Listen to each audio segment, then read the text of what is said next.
Maintenant, je passe la parole au président de transition de Burkina Faso, Ibrahim Traoré. S'il vous plaît, Traoré. Monsieur Traoré. Camarade président Vladimir Poutine, camarade président chef d'État africain, camarade chef de délégation, bonjour. C'est un honneur pour moi ce matin donc de prendre la parole ici et de vous passer donc le salut fraternel du peuple du pays des hommes intègres. Les questions que mes générations se posent sont les suivantes, si je peux me résumer. C'est de ne pas comprendre comment l'Afrique, avec tant de richesses sur notre sol, avec une nature généreuse, de l'eau, du soleil en abondance, l'Afrique est aujourd'hui le continent le plus pauvre. L'Afrique est un continent affamé. Et comment se fait-il que les chefs d'État traversent donc le monde à mendier? Voici des questions que nous nous posons et que nous n'avons pas de réponse jusque-là. Nous avons l'occasion de tisser de nouvelles relations.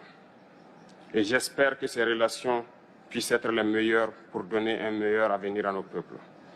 Ma génération me charge aussi de dire que, par ce fait de pauvreté, ils sont obligés de traverser l'océan pour essayer de rallier l'Europe. Ils meurent dans l'océan. Mais que prochainement, ils n'iront pas traverser parce qu'ils viendront devant nos palais pour chercher leur pitance quotidienne. Pour ce qui concerne le Burkina Faso, aujourd'hui nous sommes confrontés depuis plus de 8 ans à la forme de manifestation la plus barbare, la plus violente du néocolonialisme, de l'impérialisme. L'esclavage qu'on tend encore à nous imposer. Nos dévanciers nous ont bien appris une chose. L'esclave qui n'est pas capable d'assumer sa révolte ne mérite pas que l'on s'apitoie sur son sort.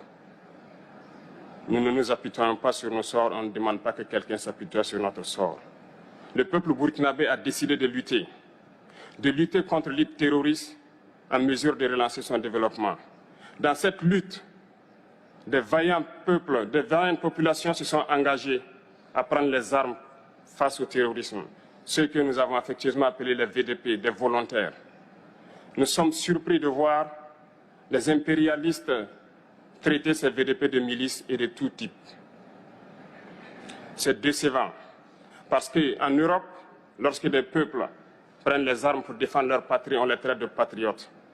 Nos grands-pères ont été déportés pour sauver l'Europe. Ce n'était pas avec leur consentement, contre leur gré. Et bien au retour, on sera